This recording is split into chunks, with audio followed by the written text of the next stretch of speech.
Happy Tuesday. My name is Apple Crider, and today I'm really excited to share with you guys that my podcast, Young Smart Money, is going to be launching exactly 1 week from today. So that's going to be Tuesday, the 21st, I believe, of May. So podcast is going to be launching on the 21st. So be sure to check back here for that, as well as follow along with my Facebook page for more frequent updates on that. That's just going to be at Apple Crider. And be sure to head over to applecrider.com/podcast to see when it first goes live and to be able to submit any ideas or any potential interviewees to the show, because I would really appreciate any of that. And the show is going to be going live on iTunes, Apple Podcast, Stitcher, and Google Play podcasts as well. Those are going to be a big three, and there's a couple other ones that are a little smaller that will also be on as well. So in this episode, that's really all I had to say, but I also wanted to share with you guys an interview that I did on the radio a couple weeks ago on this local student radio station in Madison. Just a quick interview on me and what I'm up to, what my plans are for the future. So stick around for that, and we'll hop on over to the interview. Here in the studio with us tonight, we have Apple Crider to tell us all about financial literacy skills for college students. Apple is a student right here at UW-Madison that will tell us all about investing, budgeting, credit cards, and even side hustles. Welcome to EarthSeek Radio, Apple. Have you ever been on the airwaves before? I have not. Thank you very much for having me, Trina. I really do appreciate this. Well, I am a big fan, so I'm glad to have you on. So the first thing we saw when you opened up your website was the term financial literacy, which you use a good amount in your materials. What does that term mean to you exactly, and does it have a different definition for college students specifically? So basically, the way I use the term financial literacy is basically I look at the word literacy first. So if you're literate, you basically know how to make sense of a series of symbols called letters that are going to form words and represent objects. However, if you're financially literate, then you know how to make sense of a series of financial decisions. These could be investing, credit cards, etc., that make up your financial situation and that will really guide the course of your life. So a financially literate person would sort of be able to answer the question, what are the benefits and downsides to having a credit card for me? Or how can I invest my money today in a reasonably safe investment so that 5 to 10 years down the road, when I'm ready to buy a house, it has been working for me and multiplied rather than sitting in a savings account, losing value to inflation every day.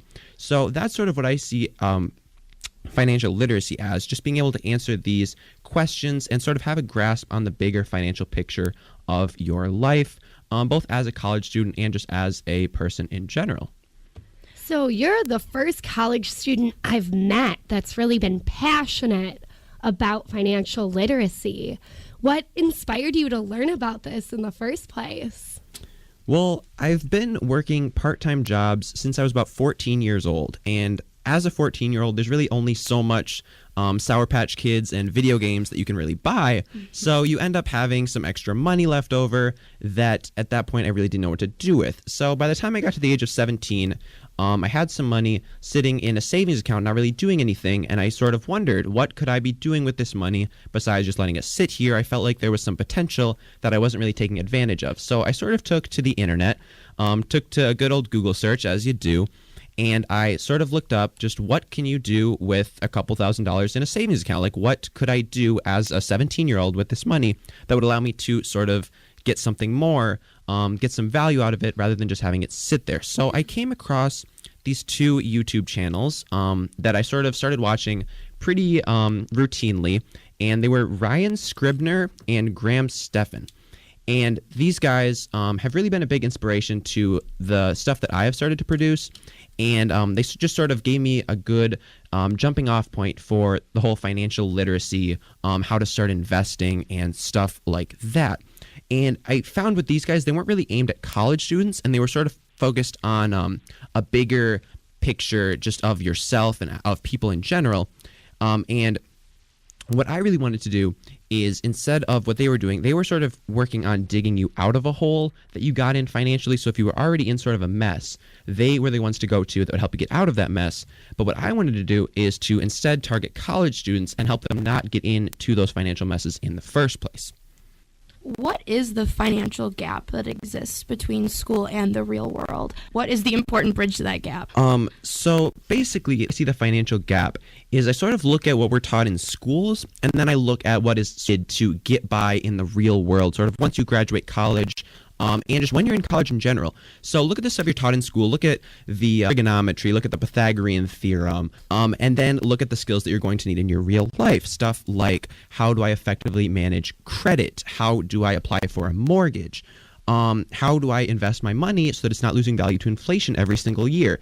And don't exactly line up, and you're not exactly learning some of these valuable life skills that you're going to need to get by in the school system. So that is really what I see, just this void in between what we're taught and what we need to know to get by financially in the real world. So let's dive into a bigger category that you like to talk about. We've seen that a big category on your website is credit cards. So could you give us a very kind of basic rundown of the things you talk about in your content about them? Perhaps a few things you think it's most important for students first getting one to know? For sure. So first, I'll give you my top 3 things to just know about credit cards in general, and then I'll sort of give you like my top 3 tips for college students when it comes to credit. So first, in general, the first thing you have to know is what your credit score is made up of. So there are 5 main categories that go into a credit score, and they are the following. So first, you have your payment history, and this is going to make up 35% of your credit score. And this basically just means, are you paying your bills on time, and are you missing any payments? Do you have any derogatory marks on your credit report? If not, you're doing great, and you've got that 35% of your credit score locked down. The next 30% is made up of your credit utilization. So this is just a fraction symbolizing how much of your available credit you're using every single month.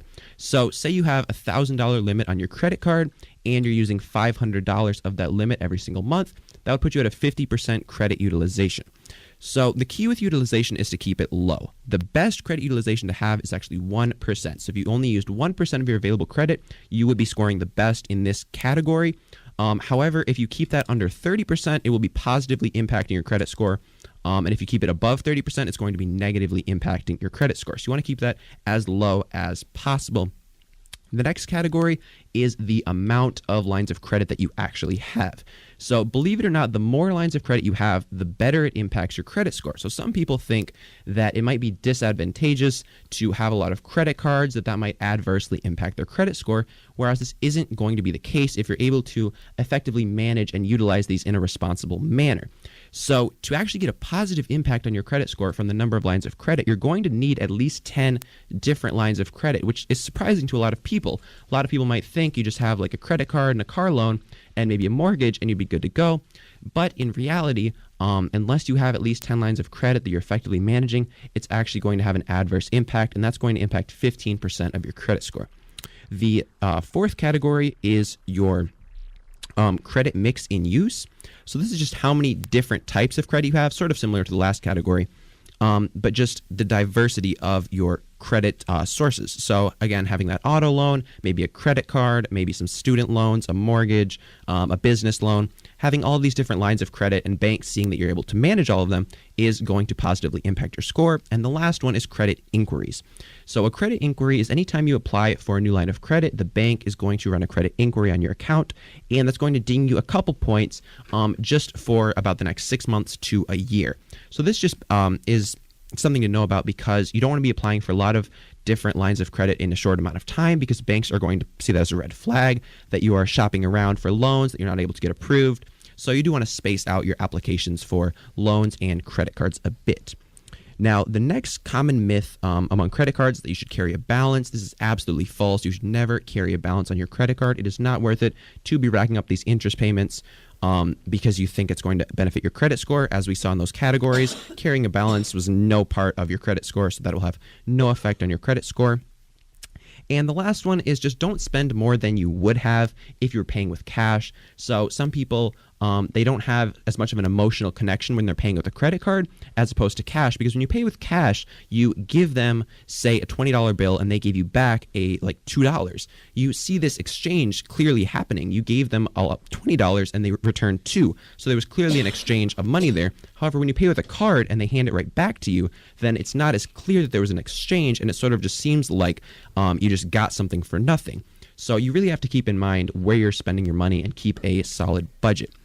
So I have a quick question. You said 10 lines of credit over a given time span, and you said not to space those credit applications too closely together. So what would be a reasonable amount of time to like get all of those applications in that you're talking about? For sure. That's a great question. So currently, I'll just tell you what I'm doing. So I am currently applying for credit cards about 6 months apart. Because this just gives me enough time to build credit on each one, to establish good relationships with each bank, to not have them see that I'm just trying to burn through credit cards as fast as I can. And I'm just opening them one at a time and about 6 months apart, and gives me time to do research as well as to which credit card I want to apply for next. And yeah, so I would say no more than one credit card every 6 months. If you're just trying to be pretty conservative and just build that credit score up little by little. Do you have a 4-digit credit score?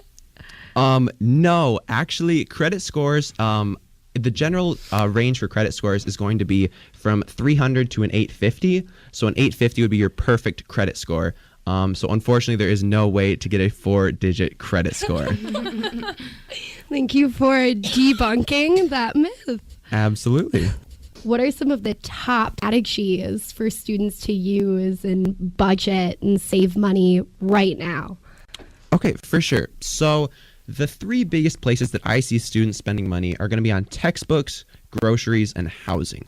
Those are the 3 biggest expenses that I see among my peers. I'm just going to give you some tips on each one of these. So on textbooks, I rent used from Amazon. So steer clear of the bookstore. They're going to be charging you significantly more for your textbooks than you need to be paying. This is just going to save you tons and tons of money on your textbooks over the course of your college career. Additionally, I would say wait until after week 1 to get your textbooks, just to see if you're actually going to use them or if there's an online resource that could substitute for your textbook in your given class. Groceries, I would say if you eat meat, definitely cut back there, because that is going to be the biggest expense for a lot of college students is meat. And I mean, it's problematic for many reasons, both ethically and monetarily. But if you really need to buy meat, I would buy the stuff that's on sale. It's going to save you a lot of money, and you can easily spend a good bit of your grocery budget on meat if you're not careful there. Additionally, with groceries, I would say buy your food in bulk. So the bulk section of the grocery store is my best friend. I get tons of stuff there. You can just fill up a plastic bag with whatever you want. Pay for packaging. You're just paying for the food, which is great, and it will save you a lot of money if you learn to take advantage of that bulk food section. Now, when it comes to housing, it sort of seems like college students have 2 options. They can either live in a cheap and crowded mess, or they can get good living conditions, but it's going to be really expensive. So the 2 better options that I see for college students are to, 1, either become an RA and essentially live for free in housing and get a food stipend at the same time. So that looks like a really good option for me.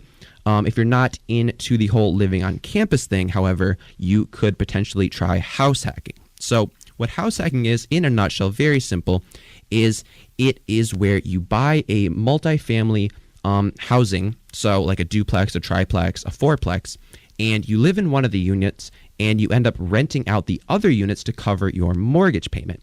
So this can be a great option for you if you're looking to live for free or even get paid to live as a college student and you don't want to be an RA. This could be a great option for you as well. So those are my ways to cut down on textbooks, groceries, and housing expenses. So I just have a question about that. How do you go about buying a house as a college student? Yeah. Do you need to get your parents in on that, or what's your strategy that you would have going into that? So when it comes to getting some real estate as a college student, you're probably not going to be able to go down the traditional path of getting a mortgage, just because you probably don't have, again, the credit history, the income coming in, and really just the necessary base that most adults have to actually get a mortgage from a bank. So you're going to have to turn to more creative solutions when it comes to financing. And I don't want to get too much into this right now just because there is a lot of ways to finance real estate. But maybe there's some other videos listeners could check out if they're interested. Definitely. Got a couple videos on that on my channel that you could definitely check out. Yes, and I'll look for you at open houses in the future as well. All right, so moving on from that topic, it looks like another substantial topic of yours is the stock market. Why should college students even care about that at this point in their lives? And then, since I assume you believe they should, what are some basics they should know? All right, good question, Hannah. So essentially, why you should care about investing right now is because compound interest can be your best friend if you give it time to work for you. So the average American making $45,000 a year, investing 15% of their income from the age of 20 until they retire at the age of about 65, is going to retire with about $2.9 million. That is on a $45,000 a year salary. So pretty impressive, only saving 15% of your income. However, if you wait until the age of 30, you actually only retire with about $1.2 million. So again, if you wait only 10 years to start investing, you limit yourself to about 40% of your potential returns. And this is the difference between living a retirement on $200,000 a year and $70,000 a year. So I'm not saying that the quality of your life revolves around money. I just think it's important that young people are aware of their options early on so they don't get to the age of 40 and feel like they were cheated out of the chance to retire comfortably. When it comes to basics that students should know, my three top things that I tell people are, first, just to invest in what you understand. So find a company that you really understand, or a business or something that you really understand before you actually put money in it and have skin in the game. So a good example of this is Bitcoin. So this was a big hype, especially on campus. I heard so many people talking about Bitcoin a couple months ago. Now, not so much, but everybody was putting their money into Bitcoin. Everybody was pumping all their savings account into Bitcoin, but they really had no idea what even it was. They just thought it was a way to get rich quick. So that's a good example of people investing in stuff that they didn't actually understand. My second tip is to diversify your investments. So just don't put all your eggs in one basket. Invest in a bunch of different things so that if one goes down, the rest will balance it out. And lastly, the most valuable investment that you can make as a college student, I feel, is to invest in yourself. So whether that be starting a business, learning a more valuable skill, just any way that you can actually better yourself, because that is going to pay huge dividends throughout the course of your lifetime. So you have an amazing online presence regarding financial literacy for college students. You've got a website, you've got all these videos, you've got social media, and you just got a new online course up and running, right? Yeah. Can you tell us a little bit about what that's all about and how it can be accessed? For sure. So the course is called $100 and a Smartphone, and it basically runs college students through how to invest their first $100 from their smartphone. So it's based off of the most common questions that I'm asked by my peers. Questions like, what is a stockbroker? What's the best stockbroker? What's the best investment option for a college student with limited funds? How do you even buy stocks or invest your money in the first place? And how can you actually do that for free? Go to my website, applecrider.com, CRIDER.com. It's not Critter. Since you have such a great online presence, could you just give some tips on that briefly? Maybe would you recommend to students or anyone trying to create a similar online presence? Yeah, absolutely. So my number one tip is to just start today. Really just got to put stuff out there, see how it's received, and build upon that. Take a chance, throw something out there, and see what people say about it. So the thing to me is just providing massive amounts of value and free content to people. I know that my target audience is definitely not stacked with funds, so having that without having to pay for it is definitely a must. Now, you mentioned side hustles a lot on your website. What does that mean, and do you have one you could share with us? Yeah, so I define a side hustle as of income sort of besides your typical 9-to-5 W-2 job. So it's often something that you do and enjoy doing in your free time and that you're able to figure out how to monetize. So whether you like shoes, cars, really anything, you can turn that into a viable side hustle and start making money off of it. So how would you actually go about doing that? In my opinion, the easiest way to do so is just start a YouTube channel. All you need to do is a smartphone. I film all of my videos on my iPhone. I started off filming my videos on my iPhone, propped up on a computer, on top of a garbage can, on top of a chair, on top of a table, in a basement. So you can really start with very minimal supplies, and just set it up and just turn it on and start talking. And people will watch if you provide valuable content. If you're passionate about what you're talking about, people will watch, people will care, and you will start to provide value for people and figure out a way to potentially monetize that someday if that is what you're looking to do. So, Apple, we are getting to the end of our time, but do you have any final thoughts that you'd like to leave our listeners with about being a financially literate college student? For sure. So I think if you take one thing from this, it should be that what is easy is not always best. And even if you don't think you're going to do anything with the information, the best piece of advice I have ever been given is to just learn as much as possible. Even if you think, I'm never going to need this, I'm never going to want to do this, it's best to just know about so many different things so that you have your options open at all times. So as far as places to learn more, some of the best places that I would say to get started learning more about financial topics and financial literacy, if that's something you're interested in, and I may be a bit biased here, but my first one would be applecrider.com. My second one would be my YouTube channel, Apple Crider, followed by Nate O'Brien, which is another YouTube channel which focuses more on investing and how college students can actually start their own business. So if you're more interested in that end, I would recommend Nate O'Brien. If you're more interested in the credit card side of things, I would recommend the YouTube channel called Ask Sebby, spelled ASKSEBBY. And if you're more interested in the saving money aspect, I would recommend the Financial Diet. These are just really good resources that I've gotten a ton of information from and gotten a ton of value from, and they make really great content over there. So I'd really recommend checking those guys out. All right. Now, before we let you go, I gotta ask, your name is pretty memorable. Is that your real name? Is this your nickname? And how did you get this? Well, at this point, it's almost my real name, but it is still a nickname. So in second grade, there was a kid who thought Andrew Crider sounded like apple cider. And I know it's a stretch, but it was second grade. But the name really stuck. So ever since then, I've been Apple to my friends, my teachers, my professors, and really everybody except for my immediate family. And I thought about leaving it behind when I came to Madison, actually. But like you said, it is pretty memorable. So I said, why not roll with it? Well, we love it, so. Yeah, thank you so much for coming on to discuss financial literacy. It was a pleasure to finally meet you, Apple.